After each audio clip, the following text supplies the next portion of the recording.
Que feriez-vous si l'on vous agressait dans votre propre avion? Face au monde entier, choisiriez-vous la colère pour riposter, ou une force bien plus grande? Le docteur Valérie Dubois, la PDG sereine et charismatique de Dubois Aéronautique, croyait avoir tout connu dans l'univers impitoyable de l'aviation.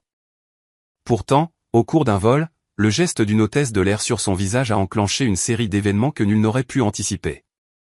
Les passagers la fixaient, les caméras enregistraient. L'affront dépassait le cadre personnel. C'était une affirmation qu'elle était une intruse, même à bord d'un jet issu de son propre empire. Mais plutôt que de céder à la fureur, Valérie a opté pour la précision, métamorphosant l'humiliation en un duel à haute altitude qui allait ébranler toute une industrie. Que s'est-il déroulé durant les minutes de tension qui ont suivi? Comment une voix posée et une unique décision stratégique ont-elles pu provoquer des démissions en chaîne, des réformes d'envergure et un héritage qui se perpétue encore dans les aéroports de nos jours? Ce soir, nous pénétrons dans la cabine où tout a commencé. Avant de démarrer, n'oubliez pas d'aimer cette vidéo, de la partager avec quelqu'un qui a besoin de l'entendre et de vous abonner, car voici une histoire que vous n'êtes pas prêt d'oublier. Clac! Le claquement aigu, intime et pourtant assourdissant, a fendu le silence ouaté de la cabine de luxe comme une détonation. Une quiétude de plomb s'est abattue sur le vol Air Vista France AF308. En première classe, à 10 000 mètres au-dessus de l'océan Atlantique, un tel son était inédit. Le vol était à moins de 2 heures de Nice, les chariots de service étaient déjà rangés, et le ronronnement constant des réacteurs se mariait harmonieusement au tintement feutré des coupes de champagne. Mais désormais, seul le silence subsistait. Le docteur Valérie Dubois resta de marbre. Elle était assise, parfaitement immobile, sur le siège 1A, sa tête légèrement déviée par l'impact du coup.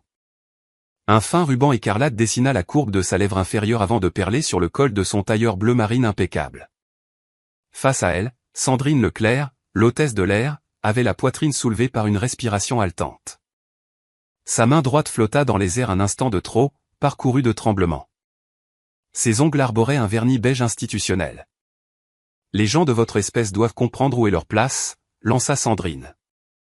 Sa voix était basse, mais sa portée fut totale, atteignant chaque recoin de la cabine. 13 passagers se pétrifièrent. Nul n'actionna le bouton d'appel. Nul ne prononça un mot. À la place, ils se saisirent d'autre chose. Des téléphones, extraits de porte-documents en cuir, de sacs à main de luxe, des pochettes des dossiers de siège. Les rectangles lumineux s'élevèrent, évoquant une foule brandissant des briquets lors d'un concert. Chacun filmant sous un angle différent. Valérie expira lentement par le nez. Elle sentait le goût métallique du sang dans sa bouche. Pourtant, son visage resta impassible. Aucune rage, aucune protestation véhémente, seulement une immobilité plus pesante que n'importe quelle colère. Une pensée fugace la ramena à la voix de son défunt père, Pierre. Ne leur montre jamais que tu es touchée, Valérie. Le calme est une arme. Sandrine ajusta sa position, un sourire satisfait se glissant sur ses lèvres. Peut-être que maintenant, dit-elle, vous allez enfin respecter l'équipage. Le regard de Valérie la dépassa pour balayer l'allée. Plusieurs passagers détournèrent les yeux. D'autres la fixaient sans ciller, leur expression un mélange de stupéfaction et d'une curiosité malsaine, une forme d'anticipation. Au siège 2B, un homme de grande taille aux cheveux clairs, Léo Moreau, elle avait retenu son nom à l'embarquement, tenait son téléphone avec une stabilité parfaite, les yeux mi-clos. De l'autre côté, au 3C, les doigts de Manon Lefebvre pianotaient sur son écran, son téléphone transmettant déjà en direct à un contact au sol. Valérie se redressa, son dos se calant contre le cuir du siège. La carte d'embarquement platine était posée sur la tablette devant elle, à côté d'un classeur qu'elle n'avait pas ouvert depuis le décollage. La voix de Sandrine rompit une nouvelle fois le silence. Vous vous imaginez qu'un joli tailleur et un morceau de carton suffisent pour s'asseoir ici? Ces places sont pour de véritables chefs d'entreprise, des gens qui les ont méritées. Les yeux de Valérie croisèrent les siens, calmes et fixes. Je suis dans le siège qui m'a été attribué. Sandrine laissa échapper un rire forcé. Attribué, quelle blague. Je fais cette ligne depuis des années. Je reconnais une usurpatrice de loin. En 4A, une jeune femme vêtue d'un sweatshirt gris laissa échapper un cri de surprise étouffé. Léo Moreau pivota légèrement, ajustant l'angle de son téléphone pour que la scène soit parfaitement capturée. Valérie ignora les objectifs. Son regard ne quittait pas Sandrine. Sa voix était posée. Vous faites une supposition. Sandrine se pencha, si près que Valérie sentit l'effluve de son parfum floral et chimique. Pas une supposition. Une certitude. J'ai déjà vu des gens de votre genre. Toujours à essayer de gruger pour être en première. Toujours à faire semblant d'être à leur place. L'expression « votre genre » électrisa l'atmosphère. Valérie perçut la légère inspiration de Manon. La mâchoire de Léo se contracta. Même l'homme en incé, qui lisait un rapport économique, abaissa son document. Valérie leva une main pour toucher sa lèvre. Le bout de son doigt fut taché de rouge. Elle contempla la goutte de sang, puis reposa lentement sa main sur la coudoir. Sandrine se redressa, fière. Si vous ne retournez pas en classe économique sur le champ, j'alerte le commandant de bord. Le calme de Valérie devint encore plus profond. Elle connaissait cet avion dans ses moindres détails, chaque vis, chaque rivet, chaque système de sécurité. Elle les avait conçus. L'ironie était cruelle, presque sublime. Mais ce n'était pas le moment. Pas encore. Elle joignit les mains sur ses genoux, sa voix toujours aussi égale. Faites ce qui vous semble juste. Sandrine tourna les talons et se dirigea d'un pas martial vers l'office. Un bourdonnement de conversation discrète s'éleva entre les rangées, tel un essaim d'abeilles perturbées. Léo Moreau murmura, juste assez fort pour être entendu par sa voisine.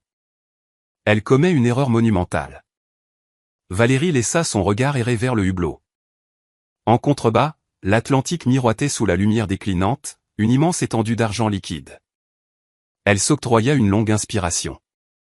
Elle avait déjà connu cette situation. Pas exactement celle-ci, mais des moments analogues. Des conseils d'administration où elle était l'unique femme noire. Des séminaires où les préjugés l'enserraient comme des chaînes. Des agents d'embarquement qui marquaient une pause infime avant de scanner son billet. Mais jamais à bord de son propre appareil. Des pas se firent de nouveau entendre. La voix de Sandrine claqua de nouveau. Le commandant est prévenu. Si vous n'obéissez pas à l'atterrissage, la sécurité s'occupera de vous. Valérie ne leva pas la tête. Elle sortit de son bagage à main un petit écrin de cuir. À l'intérieur, sur un lit de velours, reposait une broche en platine en forme d'aile, l'emblème de Dubois Aéronautique. Elle la déposa avec précaution sur la tablette, à côté de sa carte d'embarquement. La cabine entière sembla retenir son souffle. Sandrine observa la broche, puis la toisa. Jolie imitation. Vous l'avez trouvée sur Internet ? Valérie resta silencieuse. Sandrine s'approcha encore, baissant le ton mais s'assurant que les passagers voisins entendaient bien. Vous savez, tout ça aurait pu être évité si vous aviez simplement su où était votre place. Les yeux de Valérie se levèrent et rencontrèrent les siens, aussi tranchants que de l'acier. Et où est-elle, cette place ? Selon vous. Le sourire de Sandrine s'agrandit. Pas ici. Les mots flottèrent dans l'air, lourds et abjects. Valérie les laissa résonner un instant, avant de prendre une bouteille d'eau. Elle dévissa le bouchon avec lenteur, but une petite gorgée, et la reposa avec une précision chirurgicale.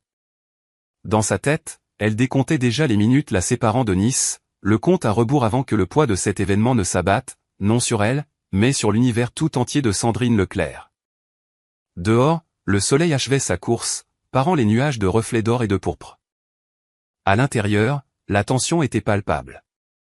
Valérie Dubois s'adossa à son siège, le visage fermé, les ailes de platine scintillant sous la lumière artificielle. Elle n'était pas pressée. Le règlement de compte n'avait pas encore commencé. 20 minutes avant le son qui avait glacé la cabine, la première classe était un havre de paix suspendu dans les cieux. Une musique jazz douce émanait de haut-parleurs discrets. Une odeur de pain frais s'échappait de l'office. Les passagers se prélassaient dans leurs fauteuils spacieux, bercés par le vrombissement des réacteurs. Le docteur Valérie Dubois consultait un rapport financier sur sa tablette, ses lunettes de lecture posées sur le bout de son nez. Les résultats étaient excellents. Mais elle avait appris depuis longtemps que les chiffres n'impressionnent guère ceux qui ont déjà décidé de vous manquer de respect. Sandrine Leclerc s'était approchée, un porte-bloc à la main. Son sourire était pincé, plus une formalité qu'un signe de bienvenue. « Madame, pourrais-je revoir votre carte d'embarquement » Valérie avait levé les yeux, le regard serein. Certainement. Elle avait sorti de son sac à main la luxueuse carte d'embarquement platine, ornée du logo d'Air Vista, et la lui avait tendue sans la quitter des yeux. Sandrine l'avait examinée longuement, en tapotant le coin contre son porte-bloc. Ces sièges sont exclusivement pour nos voyageurs premium. Niveau exécutif seulement. J'en suis consciente, avait répondu Valérie, son ton neutre, presque apaisant. Sandrine avait incliné la tête, les yeux plissés. Ah oui? Parce que ce billet est destiné aux chefs d'entreprise, aux dirigeants, à ceux qui ont vraiment mérité d'être ici, pas. Disons que tout le monde n'est pas éligible. Au siège 2B, Léo Moreau avait suspendu sa coupe de champagne en l'air. De l'autre côté, Manon Lefebvre avait baissé son magazine pour mieux observer la scène. Valérie avait croisé les mains sur ses genoux. Mes références satisfont aux critères. La voix de Sandrine était devenue plus sèche. Je voudrais voir une pièce d'identité et la carte de crédit qui a servi à l'achat. Valérie avait sorti de son portefeuille un permis de conduire et une carte Centurion Black Diamond, une carte qui exigeait 250 000 € de dépenses annuelles. Elle les avait posées sur la tablette. Sandrine y avait à peine jeté un œil. On peut se procurer ça facilement. Le sourcil de Valérie s'était légèrement arqué. Y a-t-il autre chose dont vous ayez besoin? Simplement de la franchise, avait rétorqué Sandrine. Je ne sais pas comment vous avez eu ce billet, mais ces places ne sont pas pour des gens comme vous. Ces mots avaient eu l'effet d'une gifle silencieuse. Valérie n'avait pas bronché. La voix de son père résonnait dans sa mémoire, calme et rassurante. Le calme est une force, Valérie. Laisse-les commettre l'erreur. Le téléphone de Léo était déjà dans sa main. La caméra tournait discrètement. Les pouces de Manon survolaient son écran, un message à moitié rédigé pour un contact au sol. La voix de Valérie était restée douce, mais une note d'acier s'y était glissée. Des gens comme moi? Sandrine s'était penchée, son parfum l'enveloppant. Vous comprenez très bien. J'ai vu des gens de votre espèce, toujours à chercher des failles dans le système. Toujours à réclamer un traitement de faveur. L'atmosphère de la cabine s'était alourdie. Un homme en 4A avait regardé par-dessus son épaule. La femme plus âgée en 1C avait reposé sa tasse de café. Le rythme cardiaque de Valérie était resté stable. Trop de conseils d'administration où les sourires dissimulés des poignards l'avaient aguerri. Mais aujourd'hui, le poignard était visible. Madame, je vous prie de rejoindre la classe économique, où vous devriez être, avait poursuivi Sandrine. Valérie n'avait pas bougé. C'est ma place. Sandrine s'était redressée. Dans ce cas, je devrais en référer au commandant. On peut régler ça à l'amiable, ou par la force. Au fond de la cabine, un homme grand en costume sombre avait remonté l'allée sans bruit. L'agent de sûreté, Stéphane Girard, dégageait une autorité naturelle qui poussait les gens à s'écarter. Il n'avait rien dit, se contentant d'observer à distance. Valérie avait rouvert sa tablette, ses yeux se replongeant dans son rapport comme si la discussion était close. Sandrine n'appréciait pas d'être ignorée. Vous croyez pouvoir rester là et faire comme si de rien n'était, mais je connais votre espèce. Vous trouvez toujours un moyen. La tête de Valérie s'était relevée, son regard croisant celui de Sandrine avec une lenteur calculée. Vous n'arrêtez pas d'utiliser cette expression. Votre espèce. Sandrine avait souri avec mépris. Si ça vous correspond. L'appareil de Léo Moreau enregistrait chaque mot. Le téléphone de Manon était désormais en direct, diffusant à un collègue journaliste à Paris. Valérie avait refermé sa tablette avec un clic sec. Je ne bougerai pas. Les narines de Sandrine s'étaient dilatées. Alors je compte jusqu'à 10. Si vous êtes toujours là, j'appelle la sécurité à l'atterrissage. Valérie avait acquiescé d'un léger signe de tête. Faites ce que vous jugez bon. Sandrine avait reculé, se dirigeant vers l'office. Valérie avait entendu le grattement d'un stylo sur du papier, Sandrine prenant des notes sur son porte-bloc. Stéphane Girard s'était approché, silencieux, ses yeux allant de l'une à l'autre. Il avait déjà assisté à ce genre de scène, bien trop souvent. Valérie avait baissé les yeux, se concentrant sur sa respiration. Deux impulsions la tiraillaient. L'une, se lever et révéler son identité, abattre toutes ses cartes. L'autre, attendre, laisser la situation pourrir jusqu'à ce que plus aucune excuse ne soit possible. Elle avait opté pour la patience, entendant cette fois la voix de sa mère, Monique. Le timing, Valérie. Laisse-les s'en mêler dans leurs propres mensonges. Sandrine était revenue, le ton plus sec. Dernière chance. En classe économique. Valérie l'avait regardé droit dans les yeux. Non. Les lèvres de Sandrine s'étaient pincées. Très bien. Nous allons le faire à la manière forte. Elle avait tendu la main et agrippé l'avant-bras de Valérie. Le geste se voulait autoritaire, mais une pointe d'agressivité s'y mêlait. La voix de Valérie avait été calme, mais ferme. Retirez votre main. Un instant, Sandrine avait hésité, puis elle avait lâché prise, uniquement pour reculer et asséner la gifle qui allait faire écho dans la cabine quelques minutes plus tard.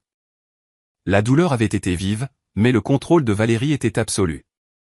Elle sentait les regards sur elle, témoin silencieux d'un acte abject et indéniable. Au fond d'elle, un chronomètre s'était enclenché. 39 minutes avant Nice. 39 minutes avant que cette insulte isolée à 10 000 mètres ne devienne le prologue de quelque chose de bien plus vaste. Valérie avait pris une serviette et l'avait appliquée sur sa lèvre. Sa voix, lorsqu'elle avait parlé, était assurée. « Avez-vous terminé ?» Sandrine avait relevé le menton. Pour le moment. Valérie s'était adossée à son siège. La carte d'embarquement platine était toujours là, intacte. L'écrin contenant la broche de Dubois Aéronautique était dans son sac, attendant son heure. Pas encore. Elle avait fermé les yeux un court instant, laissant le vrombissement des réacteurs combler le vide où la colère menaçait de s'installer. Elle avait de nouveau pensé à son père, à la manière dont il posait sa main sur son épaule avant une présentation importante. Tu n'as pas besoin d'égaler leur agressivité. Tu dois juste tenir bon. Elle tiendrait bon. Et bientôt, ils allaient comprendre sur quel terrain ils se trouvaient. La brûlure sur la joue de Valérie Dubois était encore vive, mais elle se refusait à y porter la main. Son regard restait fixé sur la cloison avant, tandis que les murmures de la cabine se muaient en un silence inconfortable. La gifle avait été fulgurante, presque clinique, mais elle charriait des décennies de préjugés implicites, des siècles d'exclusion feutrée. Sandrine Leclerc resta un moment immobile, s'attendant peut-être à une protestation de Valérie ou à des excuses. Face à son silence, elle recula d'un pas, croisant les bras sur sa poitrine. Derrière elle, Léo Moreau ajusta sa position pour obtenir un meilleur angle de vue. Manon Lefebvre, toujours penchée dans l'allée, chuchota quelque chose à l'homme en un C, inaudible pour Valérie. Le ronronnement des réacteurs emplissait l'espace entre elles. Stéphane Girard, l'agent de sûreté, s'avança enfin. Son approche était mesurée, ses pas étouffés par la moquette. Un problème ici ? Sa voix était neutre, mais son regard expert balayait la scène, s'attardant sur la fine ligne de sang qui perlait sur la lèvre de Valérie. Sandrine fut prompte à réagir. Non, agent. Je gérais une passagère qui semait le trouble. Elle désigna Valérie d'un geste de la main. Elle refuse d'obéir aux instructions de l'équipage et perturbe la quiétude de la première classe. Valérie ignora son accusatrice. Elle se tourna vers Stéphane et déclara d'une voix égale, « Je suis dans le siège qui m'a été assigné. J'ai suivi toutes les instructions, à l'exception de la demande de changer de cabine. » Le front de Stéphane se plissa. « Puis-je voir votre carte d'embarquement, madame ?» Sans un mot, Valérie fit glisser la carte d'embarquement platine vers lui sur la tablette. Elle scintillait sous les lumières de la cabine, embossée et parfaite. Sandrine émit un léger ricanement. N'importe qui peut contrefaire ça. Les lèvres de Valérie se pincèrent un bref instant avant qu'elle ne plonge la main dans son sac. Elle en sortit un petit écrin de cuir noir et l'ouvrit d'un clic. À l'intérieur reposait une broche en platine polie, en forme d'aile stylisée. L'insigne de Dubois Aéronautique, ses arêtes captant la lumière. Elle la posa à côté de la carte d'embarquement. Stéphane prit la broche, l'examinant dans sa paume. Il avait déjà vu ce symbole, sur des communiqués de presse annonçant des contrats aéronautiques de plusieurs milliards d'euros, et lors de galas où seules les figures les plus influentes de l'aviation étaient conviées. « C'est à vous ?» demanda-t-il. Les yeux de Valérie rencontrèrent les siens. « Oui. » Sandrine laissa échapper un rire strident, trop fort pour l'espace confiné. « Allons, elle a sûrement acheté ça en ligne. » Les réseaux sociaux regorgent de fausses insignes. La caméra de Léo Moreau capturait chaque nuance d'expression, l'incrédulité de Sandrine, la certitude sereine de Valérie, la tension grandissante sur le visage de Stéphane. Stéphane rendit la broche, ses yeux se rétrécissant tandis qu'il sortait un petit appareil de sa veste. Il scanna la carte d'embarquement, et après quelques secondes, l'écran afficha une correspondance. Passagère, Dr Valérie Dubois. Profession, présidente directrice générale, Dubois Aéronautique. Il rangea l'appareil, son expression indéchiffrable. Merci, madame. Sandrine s'approcha, la voix montant d'un ton. Vous ne croyez pas sérieusement à ça? Elle est de toute évidence. Stéphane la coupa d'un geste de la main. Mademoiselle Leclerc, je vous suggère de peser vos prochains mots avec la plus grande attention. Valérie resta immobile, mais son esprit était en ébullition. Elle sentait le poids de l'instant. Elle pouvait tout arrêter maintenant, avec une seule phrase, une seule affirmation de son statut et de son autorité. Mais la voix de son père résonnait, aussi constante que les moteurs. Pas encore. Le timing est crucial. Elle consulta sa montre. 35 minutes avant l'atterrissage. 35 minutes pour que Sandrine Leclerc continue de s'enfoncer.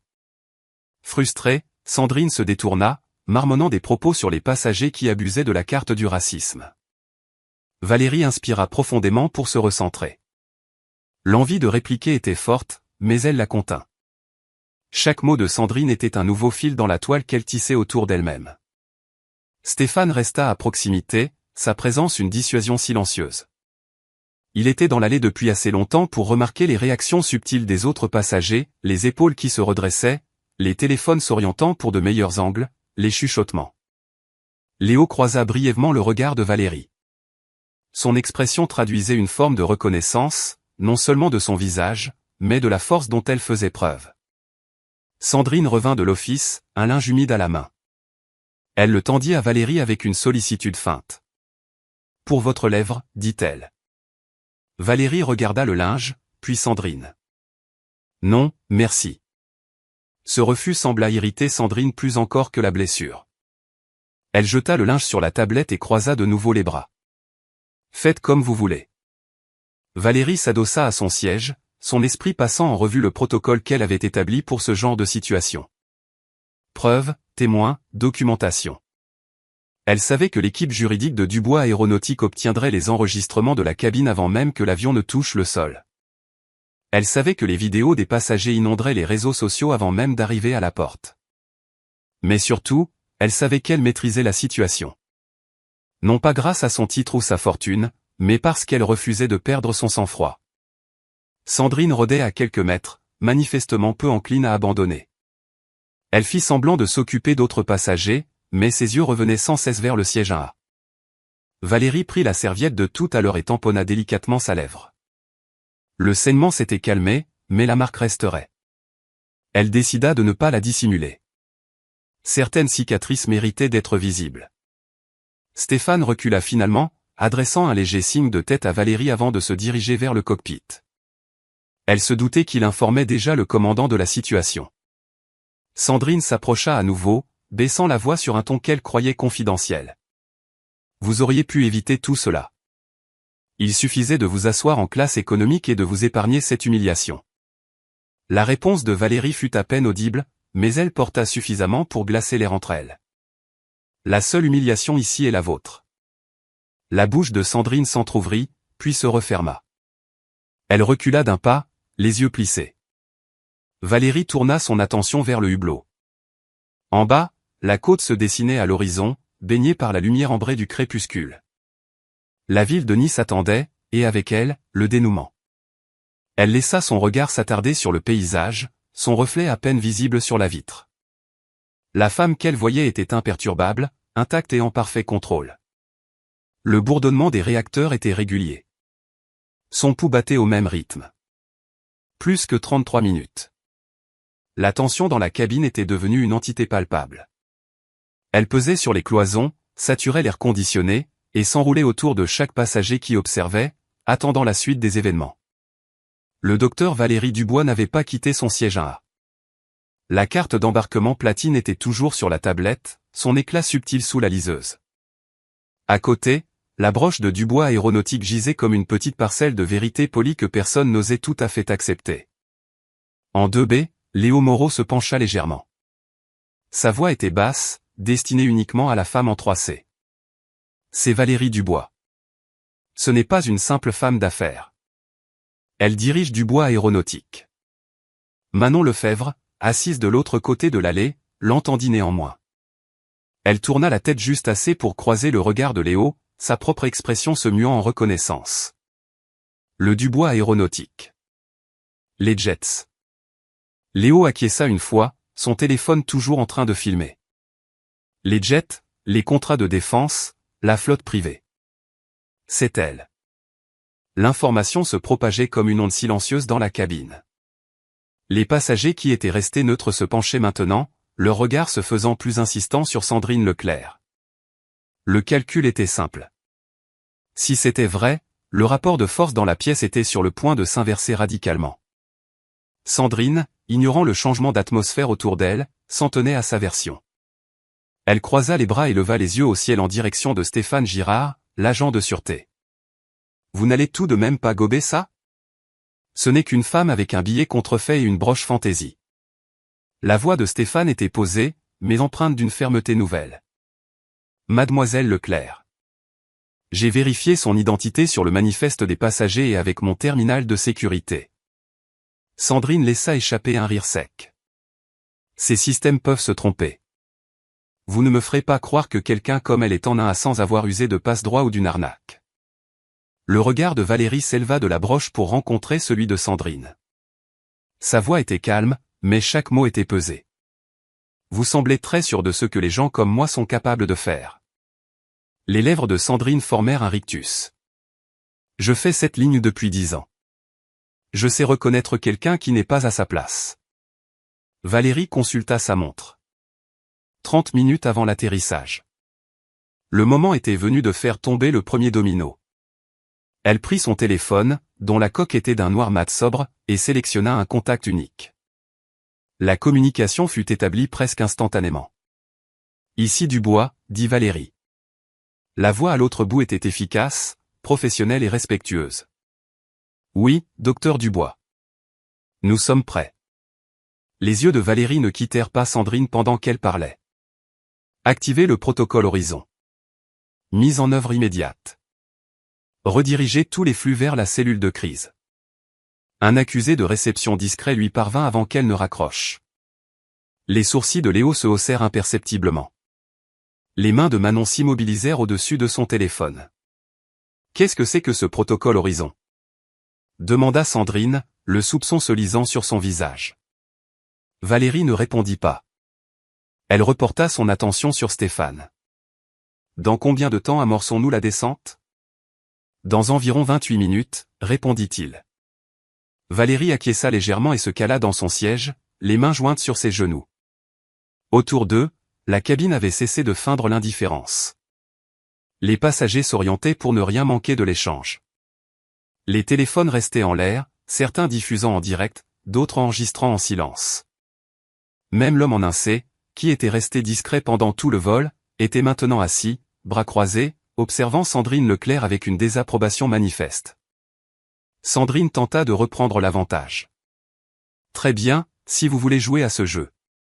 Je vais m'assurer que le commandant sache que vous êtes une passagère problématique. La sécurité nous attendra à la porte. » Valérie inclina légèrement la tête. « J'y compte. » Sandrine sia, déconcertée par cette réponse sereine. Elle ouvrit la bouche, la referma, et choisit de regagner l'office d'un pas sec. À l'instant où elle disparut derrière le rideau, Léo se pencha vers Valérie pour murmurer « Vous êtes bien elle, n'est-ce pas ?» Valérie croisa son regard. « Est-ce important ?»« Pour elle, ça le sera, » dit Léo. Valérie réfléchit un instant, puis son regard se porta au-delà de lui. Manon Lefebvre observait toujours, son téléphone maintenant posé face contre table sur ses genoux. Leurs regards se croisèrent, et Valérie décela dans l'expression de Manon un mélange de respect et de curiosité. Sandrine revint une minute plus tard, le visage fermé. Le commandant a dit qu'il gérerait ça après l'atterrissage. D'ici là, vous devez suivre les instructions de l'équipage. Les yeux de Valérie ne la quittèrent pas. J'ai suivi toutes les instructions légales qui m'ont été données. La mâchoire de Sandrine se durcit. Refuser de bouger est un manquement. Refuser de céder la place qui m'est due n'en est pas un, rétorqua Valérie. Sa voix était un gant de velours sur une main de fer. Stéphane modifia subtilement sa position, s'assurant que Sandrine restait en permanence dans son champ de vision. Son expérience lui indiquait que la situation dépassait désormais le simple conflit de siège. Cela prenait une ampleur qui pourrait bien dépasser le cadre de ce vol.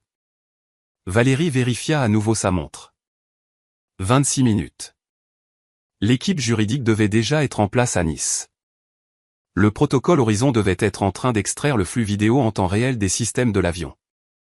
Au moment où les roues toucheraient le sol, rien de ce qui s'était passé ici ne pourrait être contesté. Sandrine semblait sentir que le contrôle lui échappait, mais elle n'était pas prête à céder. Elle se posta à 2 pas du siège de Valérie, les bras croisés. « Vous croyez m'impressionner avec vos grands mots et votre arrogance ? Vous vous trompez.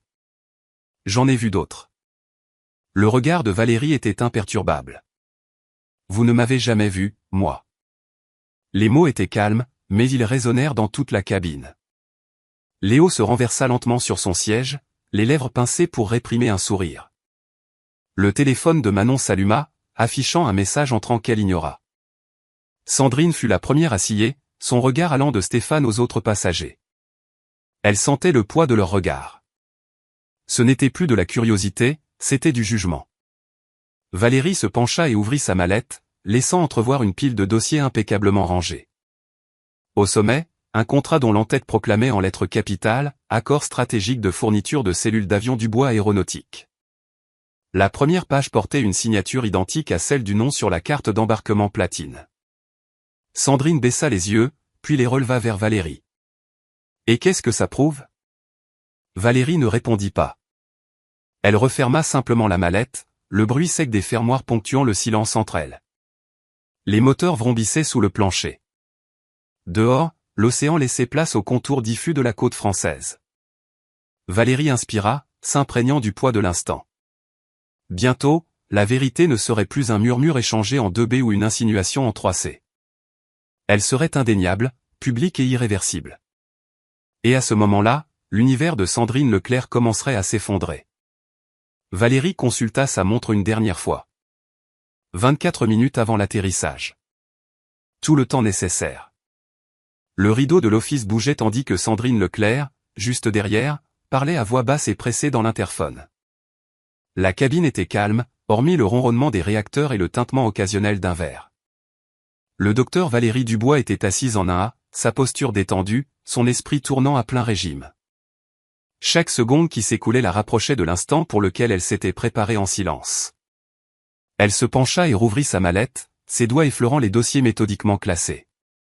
Lorsque Sandrine réapparut, elle marchait avec l'assurance de quelqu'un qui se croit encore en position de force. Le menton haut, les bras serrés contre sa poitrine. Le commandant confirme que la sécurité sera présente à notre arrivée, annonça-t-elle d'un air triomphant. Le regard de Valérie s'éleva lentement. J'en suis certaine. Sandrine inclina la tête, un rictus se dessinant sur ses lèvres. Vous êtes bien sereine pour quelqu'un qui va être débarqué sous escorte.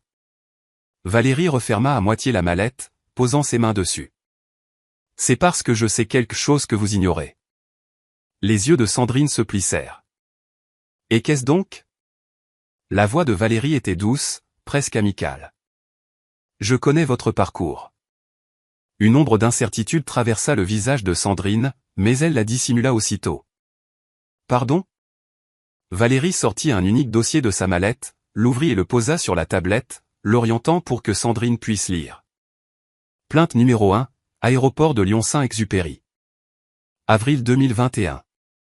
Passager Marc Bernard, en voyage d'affaires. Vous l'avez accusé d'avoir volé sa propre carte d'embarquement et avez appelé la sécurité. La compagnie a versé 48 000 € en dédommagement. Les lèvres de Sandrine se crispèrent. C'était un malentendu. Valérie tourna la page. Plainte numéro 2, Paris Charles de Gaulle, septembre 2022. Rabbi David Lévy. Vous lui avez dit que sa tenue religieuse était suspecte et l'avez fait expulser du vol. Indemnité, 67 000 €. Les chuchotements s'intensifièrent dans la cabine. Le téléphone de Manon Lefebvre était de nouveau actif, ses pouces s'agitant frénétiquement. Léo Moreau se pencha, sa caméra capturant chaque mot. La voix de Sandrine devint plus aiguë. Vous n'avez pas le droit de posséder ces dossiers. Ils sont confidentiels. Les yeux de Valérie ne sillèrent pas. Rien n'est confidentiel pour la PDG qui signe vos fiches de paie. Stéphane Girard s'était encore rapproché, écoutant sans intervenir. Son visage était impassible, mais son regard ne quittait pas Sandrine. Valérie tourna une autre page. Plainte numéro 3, Toulouse-Blagnac, mars 2023. Sergent Marie Legrand, ancienne combattante handicapée. Vous lui avez dit, je cite, « Les profiteuses de l'armée n'ont rien à faire en première classe. » Indemnité, 89 000 €. Le visage de Sandrine s'empourpra, sa voix s'élevant. Ce n'est pas ce qui s'est passé. Le ton de Valérie resta imperturbable. 12 passagers vous ont entendu. 3 ont enregistré la scène. L'enregistrement audio était suffisamment clair pour une transcription officielle. Le silence se fit dans la cabine, seulement troublé par la vibration des moteurs. Même l'homme en 4A, qui était resté en retrait, observait maintenant ouvertement. Valérie referma doucement le dossier. Vous avez passé votre carrière à décider qui est à sa place et qui ne l'est pas. Mais aujourd'hui, Sandrine, vous avez commis une erreur. Vous vous en êtes prise à la mauvaise personne. La respiration de Sandrine devint plus rapide. Elle chercha du soutien du regard dans la cabine, mais ne rencontra que des visages qui la jugeaient en silence. Valérie plongea à nouveau la main dans sa mallette, en sortant cette fois un petit enregistreur numérique. Elle le tint entre ses doigts. Ceci enregistre depuis le début de notre échange. Chaque mot, chaque insulte, chaque ordre illégitime. Et cela est diffusé en direct à mon service juridique depuis 30 minutes. Les yeux de Sandrine s'écarquillèrent. C'est illégal. Valérie secoua la tête. C'est autorisé par le protocole Horizon. Tous les passagers consentent à une surveillance à bord en achetant un billet sur un vol Air Vista. Vous le savez. Vous faites vous-même cette annonce.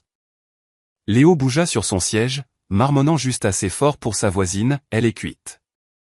Sandrine se tourna vers Stéphane. Vous ne pouvez pas la laisser. Stéphane l'interrompit, sa voix calme mais ferme. Elle est dans son droit. Pas vous. Valérie posa l'enregistreur sur la tablette, à côté de la carte d'embarquement et de la broche de Dubois Aéronautique. Les 3 objets formaient un triptyque silencieux, preuve de passage, preuve d'identité, preuve des faits. Elle se pencha légèrement en avant. Vous ne m'avez pas seulement insulté. Vous ne m'avez pas seulement frappé. Vous avez commis une infraction fédérale contre un contractant d'État à bord d'un vol commercial. Et vous l'avez fait devant une cabine remplie de témoins et de multiples enregistrements. La voix de Sandrine vacilla. Je ne savais pas qui vous étiez. Les yeux de Valérie se durcirent imperceptiblement. Et c'est bien là le problème, n'est-ce pas? Vous avez cru que cela avait de l'importance. Les mots flottèrent dans l'air, si lourds que Sandrine recula d'un demi-pas. Valérie prit un autre dossier et l'ouvrit sur une photo glacée de l'intérieur luxueux d'un jet. Ce siège, devant lequel vous vous tenez, je l'ai conçu. Le cuir, les dimensions, les systèmes de sécurité qu'il renferme, c'est mon ingénierie. Le système de pressurisation qui nous maintient tous en vie, c'est mon brevet. Sandrine regarda la photo, sa bouche s'ouvrant et se refermant sans émettre un son. Valérie mit la photo de côté et en sortit une autre. Celle-ci la montrait aux côtés d'une équipe d'ingénieurs sur une chaîne de montage. Chaque rivet, chaque câble, chaque panneau de cet avion est le fruit d'un processus que j'ai mis en place. Vous travaillez peut-être sur ce vol, Sandrine, mais c'est moi qui l'ai construit. Nouveau silence.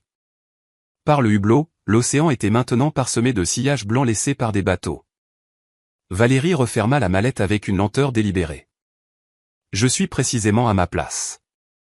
Les yeux de Sandrine cherchèrent une issue du côté de l'office, mais elle resta figée. Sa voix, lorsqu'elle parvint à parler, était plus faible. Je ne voulais pas. Valérie la coupa, doucement. Vous pensiez chaque mot. Et maintenant, vous en assumerez chaque conséquence. Stéphane se racla la gorge discrètement, consultant sa montre. Nous atterrissons dans 20 minutes. Valérie acquiesça. Tout le temps nécessaire. Sandrine se détourna et se réfugia dans l'office sans un mot de plus. Valérie regarda à nouveau par le hublot, la côte française se découpant nettement sur l'horizon. Elle sentait le basculement dans l'atmosphère, le calme avant la tempête. Ce n'était pas terminé. Ça ne faisait que commencer. La voix du commandant de bord, posée et professionnelle, résonna dans les haut-parleurs. « Mesdames et messieurs, nous amorçons notre descente finale vers l'aéroport de Nice-Côte d'Azur. Veuillez rester assis et attacher vos ceintures de sécurité. » Pour la plupart des passagers, cette annonce signalait la fin du voyage. Pour Sandrine Leclerc, elle marquait le début d'un dénouement dont elle ne mesurait pas encore toute l'ampleur. Le docteur Valérie Dubois consulta sa montre. 19 minutes. C'était suffisant. La côte était plus nette maintenant, les bâtiments baignaient de soleil captant la lumière alors que l'avion virait légèrement sur sa droite. Dans le reflet du hublot, elle voyait son propre visage, toujours serein, sa lèvre à peine gonflée. Depuis l'office, la voix de Sandrine était juste assez audible pour les premiers rangs. Elle était de nouveau à l'interphone. Oui, elle est toujours en 1A. Non, elle n'a pas bougé. Oui, je lui ai dit. C'est contraire au règlement. Valérie prit son téléphone et envoya un bref message. Activez l'équipe de presse. Porte d'arrivée confirmée. La réponse fut instantanée. Équipe juridique et RP sur place. Le flux de sécurité est retransmis en salle de conférence. La réunion du conseil d'administration débute dans 7 minutes. Elle remit le téléphone dans son sac et joignit les mains sur ses genoux. Stéphane Girard se posta dans l'allée, près de sa rangée. Sa voix était basse. Elle est toujours en communication avec le cockpit. Ils auront la sécurité à la porte. Voulez-vous que j'intervienne avant l'atterrissage ? Valérie secoua la tête. Non. Laissez-la continuer à s'enfoncer. Les yeux de Stéphane se dirigèrent vers le rideau de l'office. Vous en êtes certaine ? Chaque mot qu'elle prononce est enregistré. Chaque geste est filmé. Elle fait mon travail à ma place. Léo Moreau se pencha depuis le siège de baie. Si vous avez besoin de témoignages, j'ai toute la scène en vidéo. Valérie s'autorisa un léger hochement de tête. Conservez-la. Mon service juridique pourrait vous contacter. Sandrine réapparut, la posture tendue. Elle s'arrêta devant le siège 1A et croisa les bras. À l'atterrissage, la sécurité vous escortera hors de l'avion. Vous devrez vous expliquer devant le commandant. Le regard de Valérie était inébranlable. J'y compte bien. Sandrine fronça les sourcils face à cette réponse, mais ne dit rien de plus. Elle parcourut l'allée, s'assurant des passagers avec un sourire forcé. Chaque interaction était brève, mécanique, et chargée d'une tension palpable. Valérie se tourna légèrement vers le hublot, laissant le soleil réchauffer sa joue. Mentalement, elle était déjà dans la salle de conférence qui allait s'afficher sur son écran dans quelques minutes. 12 membres du conseil, les visages crispés par l'anxiété. Un PDG à l'autre bout du fil qui ignorait que l'image de sa compagnie était sur le point d'exploser en plein vol. Son téléphone vibra à nouveau. Conseil connecté. Flux sécurisé opérationnel. Elle inséra son oreillette Bluetooth.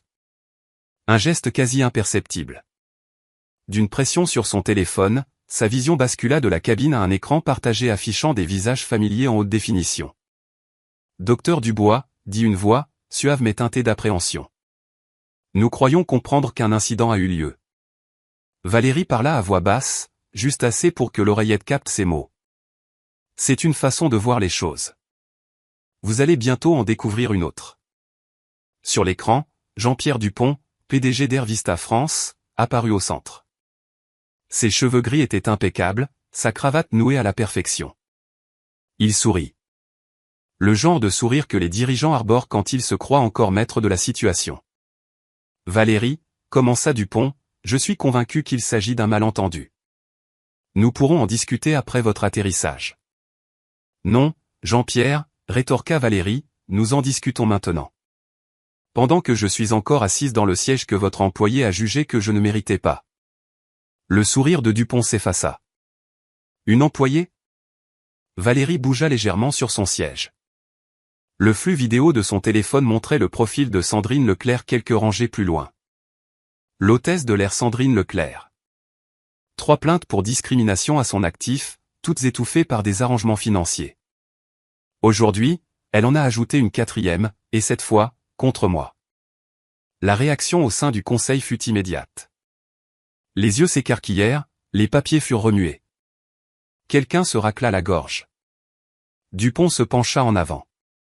Valérie, Elle le coupa. Vous avez 18 minutes avant que cet avion n'atterrisse et que votre marque ne devienne le sujet de discussion numéro 1 pour toutes les mauvaises raisons. 18 minutes pour décider si vous allez réparer la situation, ou la regarder s'embraser. Le silence à l'autre bout du fil était éloquent. Valérie le laissa s'installer avant de poursuivre. J'active le protocole Horizon. Mon équipe de presse diffusera les enregistrements de la cabine aux médias au moment même de l'atterrissage. Sauf si j'obtiens votre engagement formel et enregistré. La voix de Dupont était plus basse. Un engagement à quoi? Les yeux de Valérie se posèrent à nouveau sur sa montre. Nous y viendrons. Pour l'instant, vous allez écouter. Stéphane, qui se tenait à proximité, l'observait parler sans comprendre la teneur de l'échange, mais il devinait à sa posture que la véritable confrontation se déroulait déjà, loin des yeux des autres passagers. Valérie conserva un ton neutre. Il ne s'agit plus d'une seule employée. Il s'agit de la culture qui l'a maintenue en poste malgré de multiples incidents documentés. Il s'agit du message que votre entreprise envoie en tolérant la discrimination pour éviter une mauvaise publicité. Sur l'écran, certains membres du conseil baissèrent les yeux, évitant son regard même à travers la caméra. Dupont tenta de reprendre contenance. Nous accordons une grande valeur à la diversité et à l'inclusion. La voix de Valérie trancha sa phrase. Épargnez-moi vos slogans publicitaires, Jean-Pierre. Je ne suis pas là pour des déclarations d'intention. Je suis là pour des résultats. Elle mit fin à l'appel sans attendre de réponse. La côte était plus proche, le bleu profond de la mer cédant la place à des eaux turquoises. Valérie sentait le changement d'altitude. Les minutes s'égrenaient, mais elle savait précisément comment les utiliser. Elle jeta un regard vers l'office où Sandrine avait de nouveau disparu. Sa voix devait être tremblante à présent, pensa Valérie. Les premiers signes de compréhension commençaient à poindre. Le téléphone de Léo émit un son discret. Mon ami dit que votre nom est partout sur les réseaux sociaux. Quelqu'un à bord diffuse en direct. L'histoire fait le buzz. Valérie s'autorisa une profonde inspiration. L'engrenage était en marche. Elle plongea la main dans son sac et toucha le métal froid de la broche de Dubois aéronautique. C'était un petit objet, mais il portait le poids de chaque avion qu'elle avait contribué à créer, de chaque contrat qu'elle avait signé, de chaque bataille qu'elle avait menée pour s'imposer. Plus que 17 minutes. Le vrombissement des réacteurs semblait s'être atténué, bien que Valérie sût que ce n'était qu'une impression due au changement de pression atmosphérique lors de la descente. Elle ajusta l'oreillette Bluetooth dans son oreille droite et lança une application sécurisée sur son téléphone. L'écran se remplit de visages, 12 au total, disposés en une grille parfaite, chacun sur fond de bureau d'entreprise. Le conseil d'administration d'Air Vista France était au complet. Certains semblaient vifs et préparés. D'autres avaient l'expression lasse de ceux qu'on a arrachés à leur déjeuner ou à leur week-end pour gérer une crise. Jean-Pierre Dupont occupait la vignette centrale, les épaules droites, la mâchoire contractée. Son costume gris était impeccable, mais une raideur dans sa posture trahissait une tension que Valérie avait appris à reconnaître au fil d'années de négociations à haut risque. C'était l'attitude d'un homme qui tente de feindre le contrôle alors que le sol se dérobe sous ses pieds. La voix de Valérie était posée. Je suppose que vous avez tous été mis au courant de la raison de cet appel. Une femme dans le coin supérieur gauche se racla la gorge. Nous comprenons qu'il y a eu un incident avec l'une de nos hôtesses et... Valérie l'interrompit, son ton doux mais inflexible. Pas un incident. Une récurrence. Votre employée, Sandrine Leclerc, a déjà fait l'objet de 3 plaintes pour discrimination. Toutes réglées en interne pour éviter le scandale. Aujourd'hui, elle en a ajouté une 4e, et elle a eu la malchance de s'en prendre à la mauvaise personne. La salle de réunion virtuelle sembla retenir son souffle. Dupont releva le menton. Valérie, je suis certain que nous pouvons. Elle le coupa à nouveau. C'est moi qui parle. Vous allez m'écouter. Sur l'écran, quelques membres du conseil remuèrent sur leur siège, mal à l'aise. Valérie laissa la pause s'installer, le silence pesant sur leurs épaules. Ma mère, Monique, a un jour pris un avion à Bordeaux. Elle portait sa plus belle robe, son chapeau parfaitement ajusté, ses gants immaculés. L'agent d'embarquement a regardé son billet et lui a suggéré qu'elle serait plus à son aise à l'arrière. Sans aucune raison. Simplement la supposition qu'elle n'avait pas sa place à l'avant. C'était il y a 30 ans. Aujourd'hui, Sandrine Leclerc s'est tenue devant moi et a dit la même chose, vêtue d'un uniforme, payé par votre compagnie, agissant au nom de vos politiques. Son regard était fixe, chaque mot choisi avec soin. Vous l'avez maintenu en poste, vous lui avez conféré une autorité sur l'expérience des passagers, et ce faisant, vous avez cautionné son comportement. Dupont fit un geste apaisant. Nous ne tolérons aucune forme de discrimination. Valérie se pencha légèrement vers son téléphone, sa voix baissant d'un demi-ton. Vous la rendez possible. C'est pire. La déclaration eut l'effet d'une bombe. Personne au conseil ne réagit. Valérie poursuivit, sur un ton presque conversationnel qui rendait ses paroles encore plus percutantes. Il ne s'agit pas d'une erreur de jugement isolée. Il s'agit d'une culture d'entreprise qui préfère éviter les procès plutôt que de protéger ses passagers. Il s'agit de savoir combien d'autres Sandrine vous êtes prêts à garder en poste parce que leur licenciement pourrait faire la une des journaux. Dupont expira bruyamment, premier signe de tension visible. Que demandez-vous, exactement? Valérie consulta sa montre. 14 minutes avant l'atterrissage. Elle s'autorisa un léger sourire. Nous y arrivons. Mais d'abord, je veux m'assurer que les enjeux sont clairs pour tout le monde. Je dispose d'enregistrements vidéo en temps réel de cette cabine, sous 6 angles différents. J'ai l'enregistrement audio de chaque mot échangé depuis que Sandrine Leclerc s'est approchée de moi. J'ai des enregistrements indépendants de passagers, déjà stockés sur des serveurs sécurisés. À l'atterrissage, mon équipe de presse diffusera ces images à tous les grands médias, sauf si j'obtiens votre engagement ferme et irrévocable à une réforme complète. Un homme dans la rangée du bas prit la parole pour la première fois. Valérie, vous ne pouvez pas nous dicter notre politique interne. Elle tourna son regard vers lui.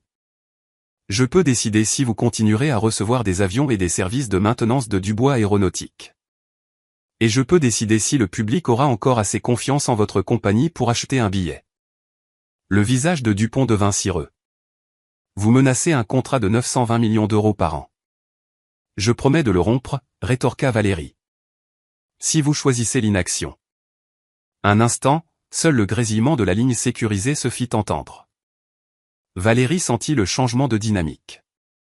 Le poids de ses paroles commençait à faire effet. Il comprenait qu'elle ne bluffait pas. Elle adoucit légèrement sa voix, sans rien céder sur le fond. Il ne s'agit pas d'une victoire pour moi et d'une défaite pour vous.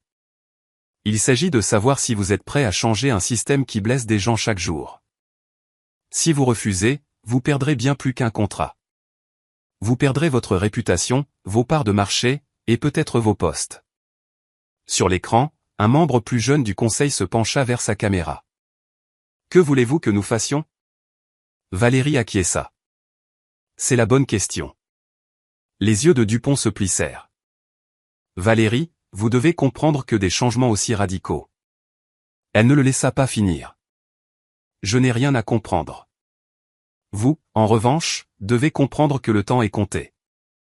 13 minutes avant que les roues ne touchent le tarmac et que votre marque ne devienne synonyme de discrimination à l'échelle nationale. Plusieurs membres du conseil échangèrent des regards. Quelqu'un marmonna quelque chose hors champ, inaudible. Les yeux de Valérie restèrent rivés sur Dupont. Je vous transmettrai mes conditions par écrit avant l'atterrissage. Vous aurez 24 heures pour les accepter. Si vous le faites, nous entamerons le processus de réforme immédiatement. Sinon, je veillerai à ce que cet incident soit connu de toute l'industrie et au-delà. Dupont déglutit difficilement. Valérie. Vous avez protégé votre compagnie au détriment de vos passagers. Je ne le tolérerai plus. La question est de savoir si vous le tolérez.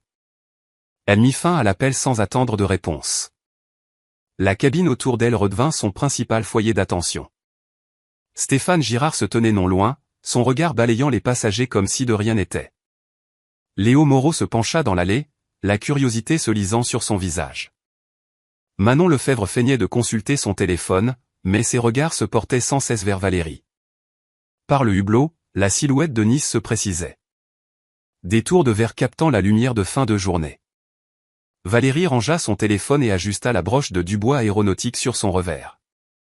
Elle scintillait sur le tissu sombre de son tailleur, un emblème silencieux de propriété et d'une autorité qui n'avait pas besoin d'être proclamée pour exister. Sandrine Leclerc n'était pas revenue de l'office. Valérie l'imaginait là-bas, arpentant l'espace exigu, tentant de se convaincre qu'elle pouvait encore s'en sortir. Elle vérifia à nouveau sa montre. 11 minutes.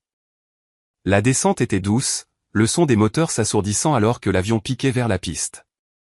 Chaque kilomètre parcouru la rapprochait de la confrontation qui l'attendait à la porte. Valérie l'accueillait avec sérénité. Elle s'adossa, laissant le bourdonnement de la cabine l'envelopper. En moins d'un quart d'heure, la phase suivante débuterait, et dans cette phase, il ne subsisterait plus aucun doute sur l'identité de l'occupant légitime du siège 1A. Le voyant de la ceinture de sécurité s'alluma avec un carillon discret. Pour la plupart des passagers, c'était le signal pour rassembler leurs affaires et se préparer à l'atterrissage. Pour Valérie Dubois, c'était la cloche annonçant le dernier round. Elle appuya à nouveau sur l'écran de son téléphone, rouvrant la ligne sécurisée avec la salle du conseil d'Air Vista. Les visages réapparurent instantanément, leurs expressions encore plus tendues, certains blêmes sous la lumière crue des néons. Jean-Pierre Dupont était au centre, les doigts croisés, la fixant comme un homme qui tente de déchiffrer la dernière page d'un livre dont il redoute déjà la fin. « Le temps nous est compté », dit Valérie d'une voix égale. « Je serai donc directe. » Elle sortit une unique feuille de sa mallette. Le texte était concis, une liste de points qu'elle avait rédigés de sa propre main. Elle avait préparé ses exigences il y a des années, après la deuxième fois où on lui avait presque refusé sa place sur un vol commercial. Elles attendaient le bon moment. Voici ce qui se produira si Air Vista souhaite maintenir ses contrats d'approvisionnement et de support avec Dubois Aéronautique. Son ton était calme, mais ses paroles avaient la force d'un jugement. 1. Votre PDG actuel, Jean-Pierre Dupont, démissionnera dans les 30 jours. Elle laissa la phrase résonner, le temps que les murmures se propagent au sein du conseil. La mâchoire de Dupont se contracta, mais il resta silencieux. 2. 100 millions d'euros seront alloués à la création du fonds d'équité pour les passagers d'Air Vista, afin d'indemniser les victimes de discrimination ou d'expulsion abusive au cours des 10 dernières années. La femme dans la vignette supérieure gauche tressaillit, son stylo suspendu en l'air. 3. Chaque employé d'Air Vista, du conseil d'administration au bagagiste, suivra une formation complète sur les préjugés et la compétence culturelle dans les 6 prochains mois. Cette formation sera dispensée par une organisation indépendante de mon choix. Elle promena délibérément son regard sur la mosaïque de visages. 4. Un système de signalement anonyme et permanent sera mis en place, supervisé par une société externe, pour enquêter sur toutes les allégations de discrimination ou de harcèlement. Ces signalements ne passeront plus par la hiérarchie interne. Valérie abaissa légèrement la feuille, mais son regard resta acéré. 5. Sandrine Leclerc sera licenciée avec effet immédiat, son accès révoqué avant que cet avion n'atteigne la porte. Son dossier, ainsi que les archives des plaintes précédentes, seront transmis aux enquêteurs fédéraux pour examen d'éventuelles violations pénales. Les lèvres de Jean-Pierre Dupont formèrent une ligne fine. Valérie, c'est. Ce n'est pas négociable, le coupa t-elle. Vous avez 9 minutes pour répondre. Silence, seulement le grondement sourd des réacteurs sous son siège. Dupont jeta un regard de côté, comme pour chercher l'approbation des autres membres. L'un des hommes plus âgés se pencha pour chuchoter quelque chose, mais le son ne parvint pas jusqu'à elle. Valérie poursuivit, tout refus de votre part entraînera la résiliation immédiate de tous les contrats avec Dubois Aéronautique. De plus, je fournirai personnellement l'intégralité des preuves de cet incident, y compris les dossiers de plainte que vous avez étouffés, à tous les grands médias français. Je déposerai des plaintes formelles auprès de la DGAC et du ministère des Transports, en vous nommant chacun comme personnellement conscient et complice d'un système de discrimination. Ses yeux se plissèrent légèrement. Et je n'arrêterai pas tant que la justice ne sera pas saisie. Quelqu'un au conseil se racla la gorge.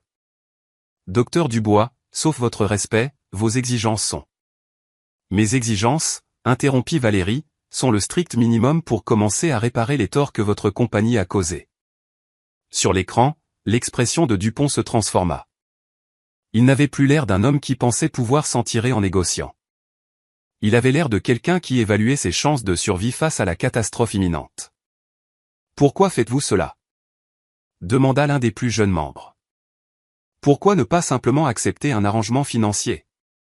La voix de Valérie s'adoucit, sans perdre de sa force. « Parce qu'il ne s'agit pas de moi. Je pourrais accepter un chèque et ne plus jamais voler avec votre compagnie. Mais des millions de passagers n'ont pas le pouvoir que j'ai. Des passagers qui sortent d'un avion humiliés, persuadés qu'ils ne peuvent rien faire. C'est pour eux. » Dans la cabine, une subtile transformation s'opéra. La caméra de Léo Moreau tournait toujours, mais son expression n'était plus celle d'un observateur détaché, mais de quelqu'un qui assistait à un moment historique. Le téléphone de Manon Lefebvre était posé sur ses genoux, oublié, ses yeux rivés sur Valérie. Les membres du conseil échangèrent des regards. Quelques-uns hochèrent la tête.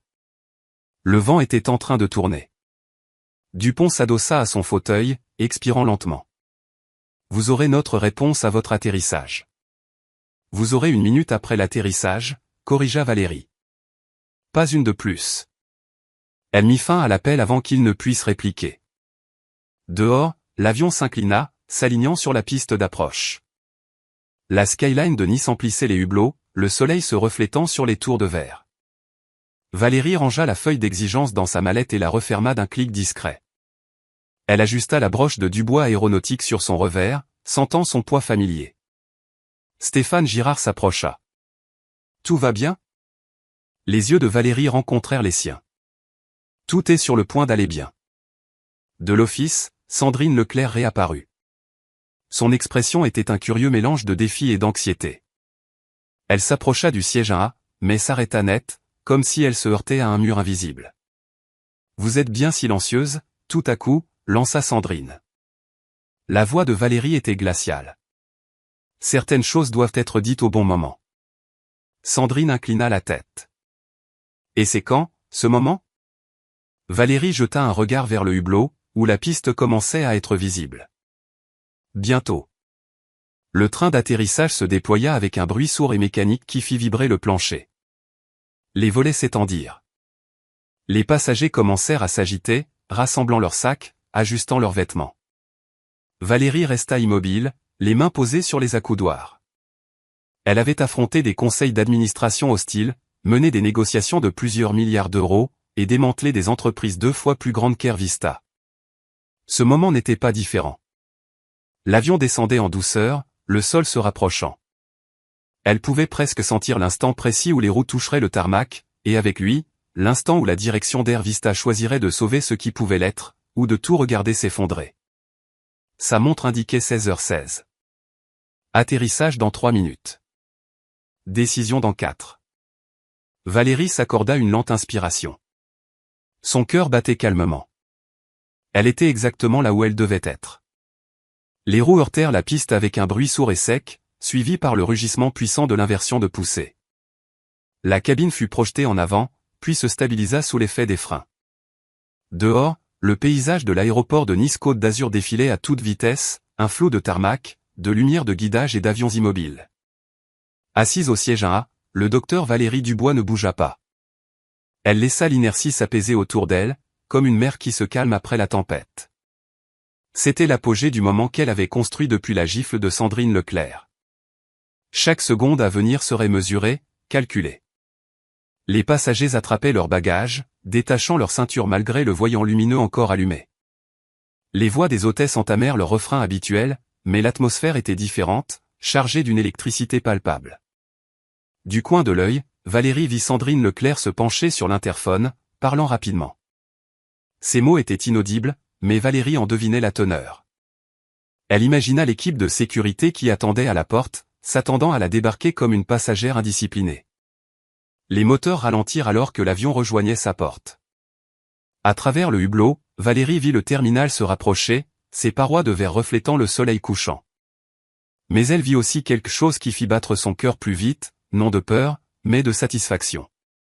Des agents de la police de l'aéroport étaient groupés juste après l'entrée de la passerelle d'embarquement. Mais ils n'étaient pas seuls. Derrière eux, des hommes et des femmes en costume, oreillettes discrètes, et derrière eux, des caméras.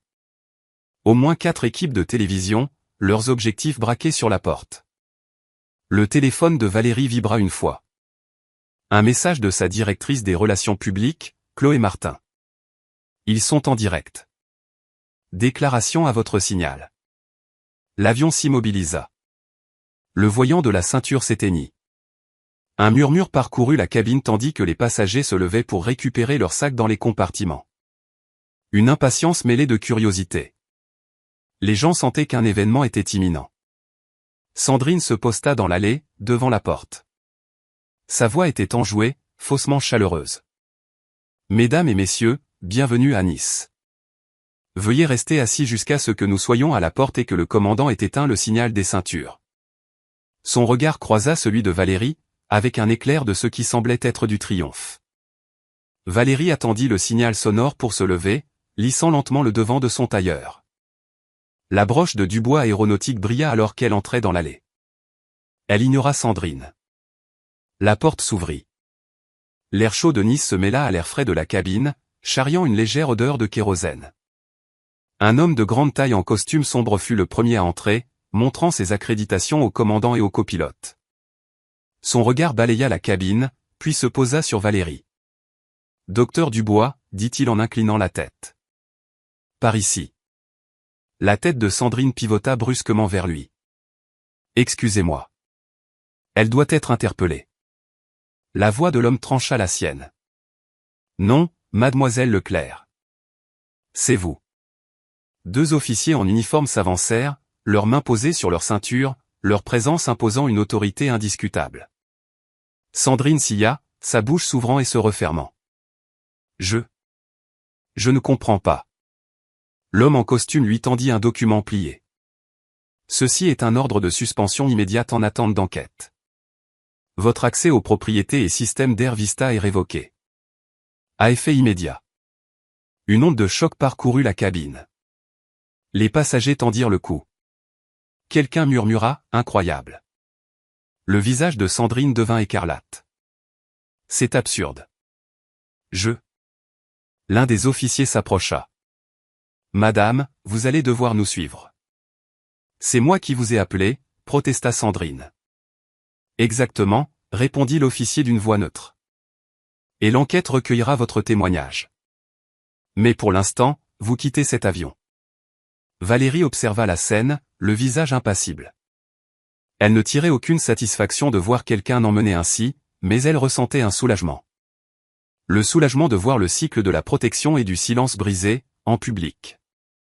Les protestations de Sandrine s'éteignirent alors que les officiers la guidaient le long de la passerelle. L'homme en costume se tourna vers Valérie.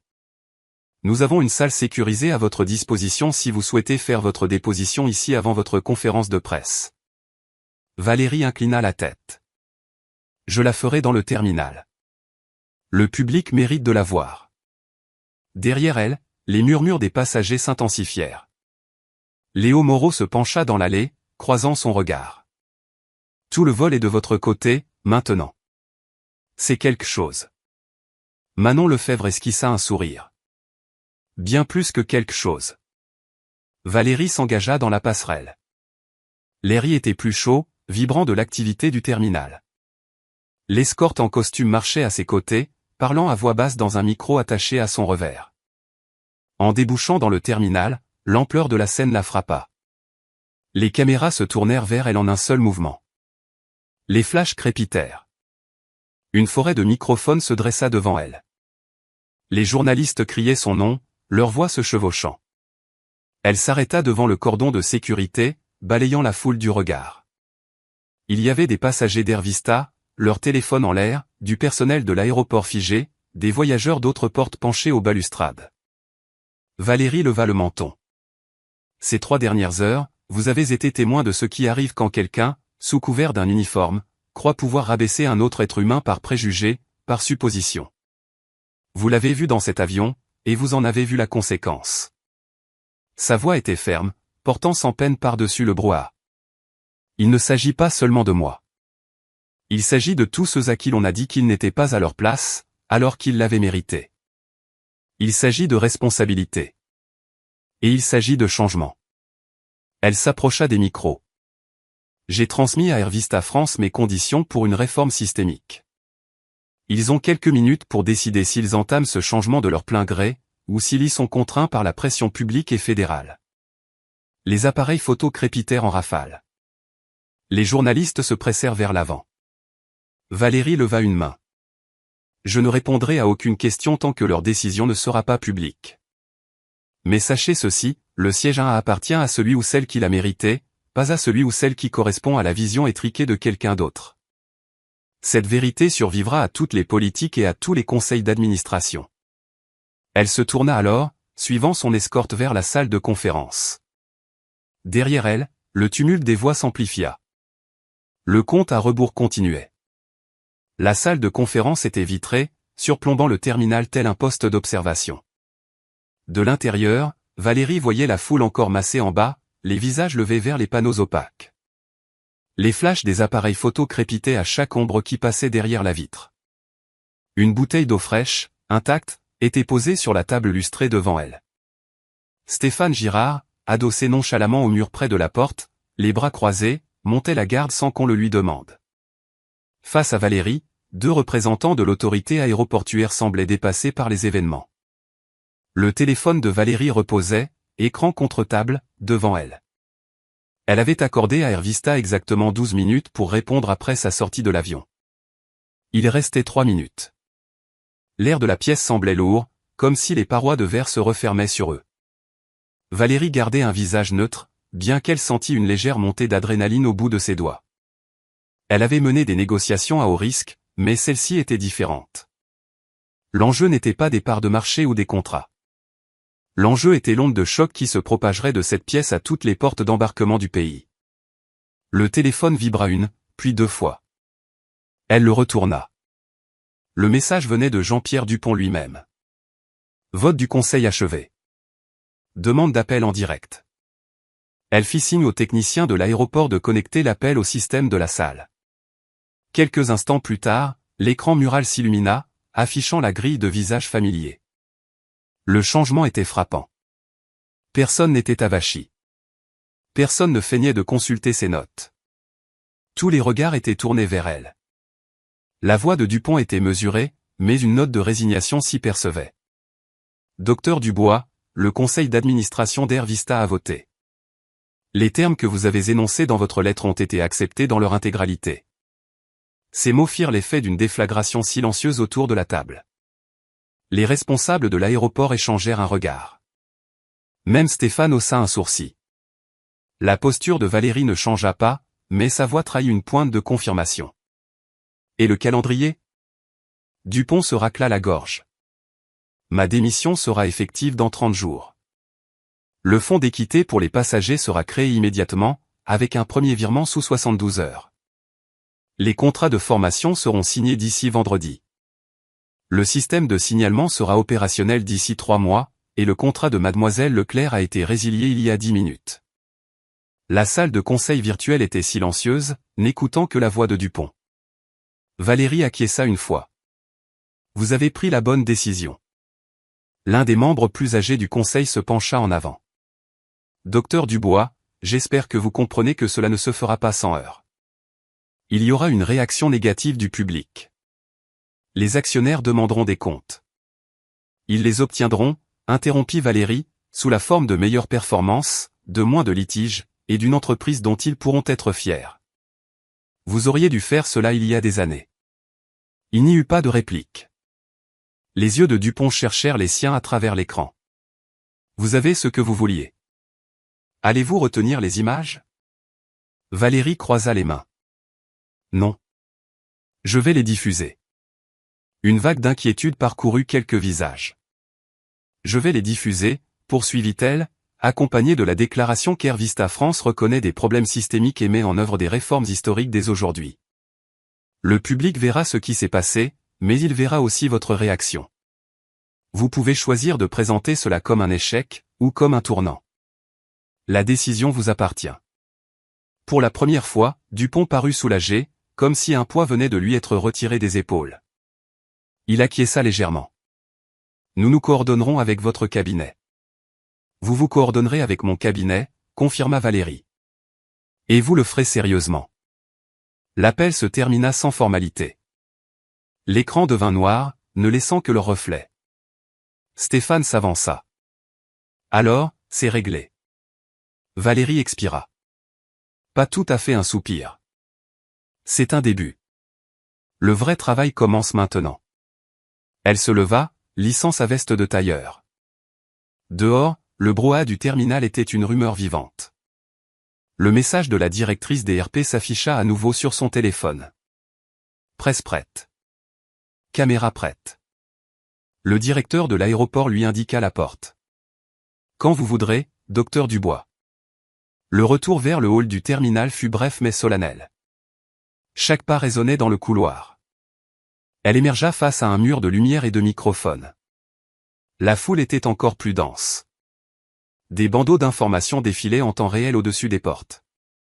Valérie s'approcha du pupitre qui avait été installé à la hâte. Le logo d'Air Vista était toujours en arrière-plan, mais il se trouvait maintenant derrière celle qui avait remporté la partie. Sa voix porta sans effort, mais avec précision.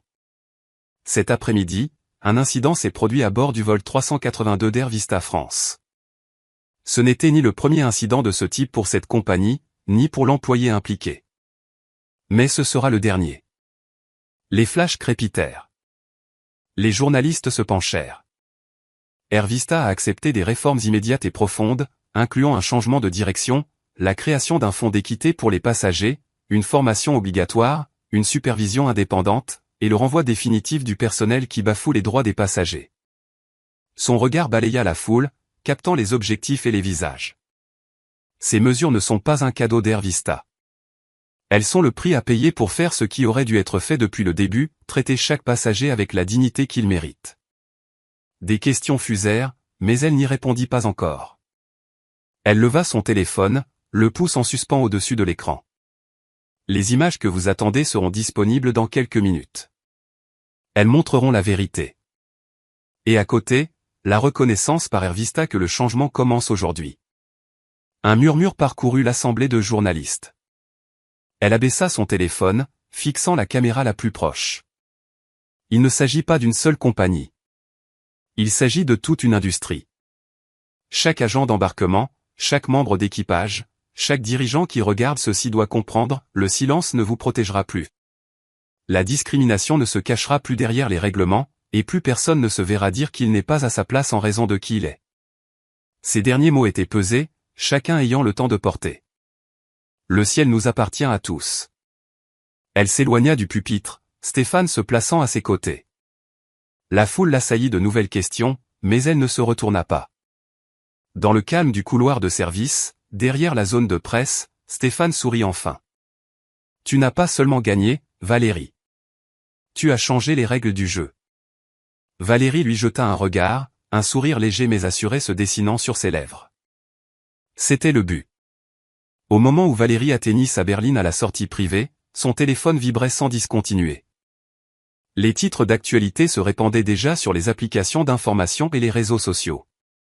Une chaîne locale avait retransmis en direct sa conférence de presse, avec un bandeau en gras, une PDG confronte une compagnie aérienne sur la discrimination et impose une réforme historique. Elle s'installa sur la banquette arrière, fermant la portière sur le vacarme du terminal. Stéphane Girard prit place à ses côtés, avec le même calme imperturbable qu'il avait caractérisé durant la crise. En face d'eux, sa directrice des relations publiques, Chloé Martin, tapotait frénétiquement sur une tablette. C'est partout, dit Chloé sans lever les yeux. BFM TV, France 24, même Le Monde. Les hashtags sont en tendance dans 12 pays et... Docteur Dubois. Elle releva la tête, un léger sourire perçant à travers la tension.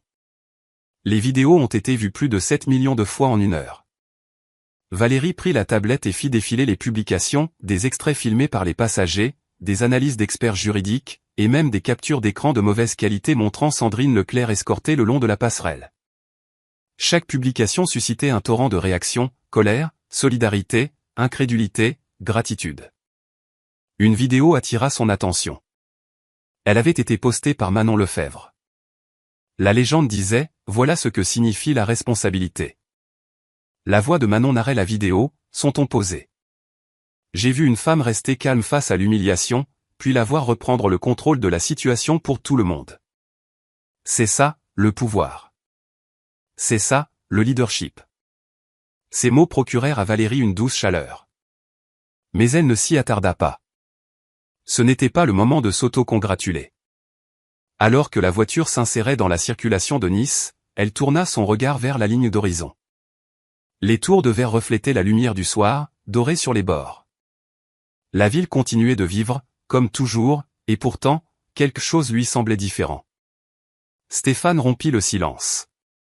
Tu sais, tu n'as pas seulement créé un précédent pour le secteur aérien. D'autres industries vont observer. C'est ce que j'espère, répondit Valérie. Chaque entreprise qui se retranche derrière ces règlements devra les réévaluer. Chloé se pencha en avant. Nous devons nous préparer pour les prochaines 48 heures. Air Vista va publier sa propre déclaration ce soir. S'ils sont malins, ils adopteront votre ton, mais ils pourraient tenter de minimiser l'impact. Nous devons garder le contrôle du récit. Valérie hocha la tête. Prépare notre communiqué de suivi. Il doit être clair que ce n'est pas la fin de la discussion, mais le début. Son téléphone vibra à nouveau, cette fois, un appel d'un numéro inconnu. Elle faillit l'ignorer, mais répondit d'instinct. Docteur Dubois, dit une voix de femme, tremblante mais distincte. Mon nom est Angèle Fournier. J'ai été débarqué d'un vol Air Vista il y a 2 ans parce que l'hôtesse a jugé que je n'avais pas ma place en première classe. Ils ont parlé d'une erreur, mais je n'ai jamais reçu d'excuses. J'ai vu ce que vous avez fait aujourd'hui. Je voulais juste vous remercier. J'aurais tant aimé que quelqu'un prenne ma défense à l'époque. Valérie ferma les yeux un instant. Angèle, vous n'avez plus à le souhaiter. Le fonds que nous créons se penchera sur les incidents passés. Vous serez contacté prochainement. Il y eut une pause, suivie d'un sanglot étouffé. Je n'aurais jamais cru que quelqu'un s'en soucierait. Merci, docteur Dubois. Vraiment. L'appel se termina, mais son écho persista. La voiture s'engagea dans l'allée d'un hôtel discret où Valérie avait réservé une suite pour la nuit. Elle n'était pas encore prête à rentrer chez elle. Chez elle, c'était un refuge. Et ce soir, elle sentait encore le poids du combat. Dans la suite, elle posa sa mallette sur la table et se dirigea vers la fenêtre. La vue donnait sur la mer, sombre et agitée sous le clair de lune. Au loin, les faibles lumières des avions en approche parsemaient l'horizon. Stéphane posa un dossier sur la table. Revue de presse, projet de déclaration, et correspondance des avocats d'Air Vista. Je lirai tout ça avant demain matin. Valérie hocha la tête, mais resta près de la fenêtre. Penses-tu parfois à ceux qu'on n'entend jamais? Ceux qui se taisent parce qu'ils croient que ça ne sert à rien? Stéphane la regarda, puis s'assit. Tous les jours. C'est pour ça que ce qui s'est passé aujourd'hui est important. Chloé les rejoignit avec 2 tasses de thé. Vous avez transformé une attaque personnelle en un examen de conscience publique. Peu de gens auraient eu le sang-froid de faire ça sur le moment. Valérie prit la tasse, ses mains se réchauffant à son contact. Le sang-froid, ce n'est pas seulement rester calme. C'est savoir où l'on veut arriver avant même de commencer le voyage. Je savais où je voulais que cela mène dès l'instant où elle m'a frappé. La pièce plongea dans un silence apaisant. Dehors, les vagues se brisaient sur le rivage, leur rythme régulier comme une respiration. Plus tard, après le départ de Stéphane et Chloé, Valérie s'assit seule devant son ordinateur. Elle ouvrit un document vierge et commença à écrire. Pas pour la presse, ni pour le conseil d'administration, mais pour elle-même. Elle écrivit sur les années passées à être sous-estimée, sur les injustices qu'elle avait eues par stratégie, sur les fois où elle avait choisi le silence parce que le moment n'était pas opportun. Et elle écrivit sur aujourd'hui, ce moment où le timing et la détermination s'étaient enfin rejoints. Ces mots étaient bruts, pas encore destinés à être publiés, mais ils contenaient la vérité qui, elle le savait, deviendrait un jour la matière d'un discours plus vaste, peut-être même d'un mouvement. Vers minuit, elle ferma l'ordinateur et se posta à nouveau devant la fenêtre. L'horizon était maintenant constellé de lumières d'avions, chacun transportant ses propres histoires, ses propres conflits, ses propres victoires silencieuses. Valérie toucha la broche de Dubois aéronautique sur son revers, sentant le métal froid contre sa peau. Elle murmura pour elle-même, le ciel nous appartient à tous. Puis elle se détourna de la vitre, sachant que le travail qui l'attendait serait long, mais qu'il en valait la peine. 3 mois plus tard, les portes de l'aéroport de Nice-Côte d'Azur semblaient inchangées en surface. Des passagers tiraient des valises. Des hôtesses de l'air en uniformes impeccables accueillaient les passagers. Les annonces au micro avaient la même cadence familière. Mais en coulisses, l'atmosphère était différente. Le programme d'équité pour les passagers d'Air Vista n'était plus une simple clause dans un accord. Il avait des bureaux, du personnel, et un pouvoir d'action. Les plaintes étaient désormais traitées par un comité indépendant, et non plus noyées dans un service client. Les premiers cycles de formation avaient commencé, et déjà, les témoignages changeaient. Valérie Dubois y avait veillé personnellement. Elle se tenait près de la porte 22, incognito, observant un jeune homme en fauteuil roulant s'approcher du comptoir. L'agent d'embarquement s'accroupit pour lui parler à sa hauteur, souriant en confirmant sa place et son groupe d'embarquement. Sans précipitation, sans impatience. C'était un détail, mais Valérie le remarqua. Stéphane Girard la rejoignit un instant plus tard, avec 2 cafés. « Tu aurais pu envoyer quelqu'un d'autre superviser le programme, dit-il. »« J'aurais pu, répondit Valérie. Mais le changement n'a de sens que si on le constate de ses propres yeux. La carte d'embarquement du jeune homme fut imprimée, et il s'éloigna en remerciant discrètement. Valérie le suivit du regard avant d'accepter le café. Les médias publiaient encore des articles sur les réformes. Certains saluaient la transformation, d'autres la traitaient comme une anecdote. Et de temps en temps, quelqu'un abordait Valérie dans un terminal ou une conférence, pour lui raconter sa propre histoire d'un moment où on lui avait fait sentir qu'il n'était pas à sa place. Elle consignait chaque témoignage dans un carnet personnel, non pas pour revivre la douleur, mais pour ne jamais oublier les enjeux. Dans le pays, le nom de Sandrine Leclerc refaisait surface de temps à autre, dans le cadre du procès qu'elle avait intenté à Air Vista pour licenciement abusif. Mais la vidéo rendait sa défense quasi impossible. Son avocat avait tenté de plaider la légitime défense, mais l'opinion publique avait déjà rendu son verdict. Valérie ne voyait pas l'intérêt de suivre l'affaire. Le vrai jugement avait eu lieu le jour où Sandrine avait été escortée hors de l'avion. Chloé Martin s'approcha d'eux, une tablette sous le bras. « Votre table ronde commence dans 1 heure. Vous intervenez juste après le directeur de la DGAC. » Valérie hocha la tête. « Et la presse ensuite ? » « C'est organisé, » confirma Chloé. « Ils veulent parler des normes Dubois. » Valérie sourit légèrement. L'expression, à l'origine un surnom sarcastique d'un cadre d'Air Vista pour critiquer ses exigences jugées excessives, avait été adoptée par le public pour la raison inverse, l'idée de tenir toute une industrie à des normes plus élevées plaisait. Un appel à l'embarquement résonna dans le hall. Valérie regarda vers la passerelle. La vue des passagers montant à bord d'un avion avait une signification nouvelle pour elle. Ce n'était plus seulement un voyage. C'était un acte de confiance. Stéphane consulta sa montre. On devrait se diriger vers le centre de conférence. Ils marchèrent ensemble, se frayant un chemin parmi les voyageurs. En avançant, Valérie capta des bribes de conversation, projets de vacances, voyages d'affaires, retrouvailles. Personne ne connaissait l'onde de choc qu'elle avait provoquée des mois plus tôt. Ou peut-être que certains la ressentaient, sans pouvoir mettre des mots dessus. Au centre de conférence, la salle principale était comble.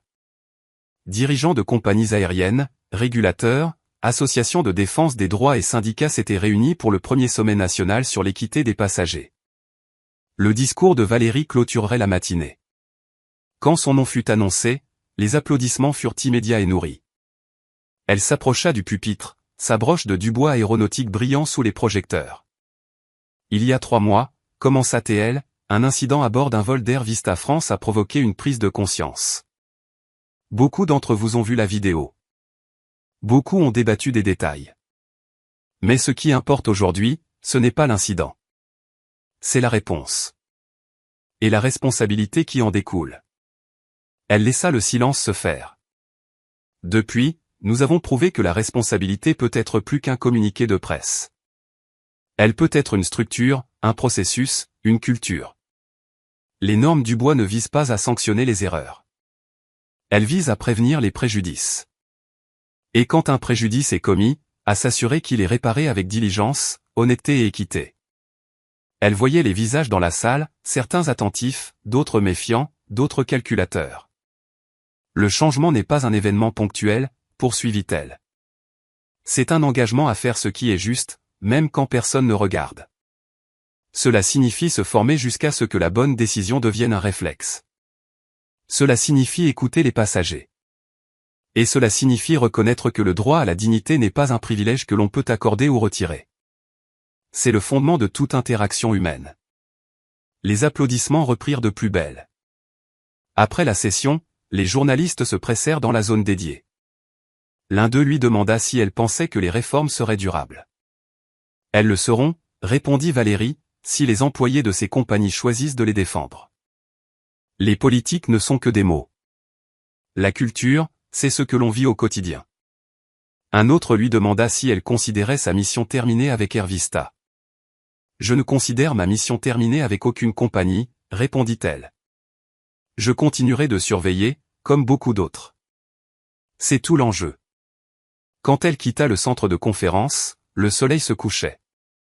La lumière dorait les vitres du terminal, comme ce soir-là à Nice, des mois plus tôt. Valérie s'arrêta sur le trottoir avant de monter dans sa voiture. Elle leva les yeux et vit un avion rugir au-dessus d'elle, son fuselage captant les derniers feux du jour. Chloé attendait près de la portière ouverte. « Vous pensez au vol ?» Valérie sourit légèrement. « Je pense au ciel. » Elle s'installa dans le siège, la portière se refermant doucement. Les lumières de la ville défilèrent en un flou alors que la voiture s'éloignait, mais elle pensait déjà à la prochaine réforme, à la prochaine réunion de l'industrie, à la prochaine histoire de quelqu'un à qui l'on avait dit qu'il n'était pas à sa place. On leur dirait autre chose, maintenant. Et tant qu'elle aurait une voix pour le dire, ce serait toujours le cas. Certains pensent que la dignité est discrète, mais ils oublient que la discrétion peut changer le monde. L'histoire de Valérie Dubois ne se résume pas à une gifle dans un avion. Elle parle de nos choix face à l'exclusion. Elle parle de la force de tenir bon sans élever la voix, et d'un leadership qui ne se protège pas seulement lui-même, mais protège tous les témoins. Sa victoire n'a pas pris fin avec une seule compagnie. Elle a semé une graine de responsabilité qui germera tant que les gens exigeront mieux des entreprises, des dirigeants, et d'eux-mêmes. Mais cette histoire doit aussi nous laisser sur notre faim. Car pour chaque Valérie, combien d'autres ont subi la discrimination en silence, sans caméra ni soutien public? Et tant que ces histoires existeront, le travail ne sera pas terminé. Alors, la prochaine fois que vous serez témoin d'une injustice, souvenez-vous que le changement peut naître d'un seul instant, d'un seul choix. Si cette histoire vous a touché, aimez cette vidéo, partagez-la pour que d'autres ressentent son impact, et abonnez-vous à notre chaîne pour plus d'histoires qui interpellent, inspirent, et refusent de se taire.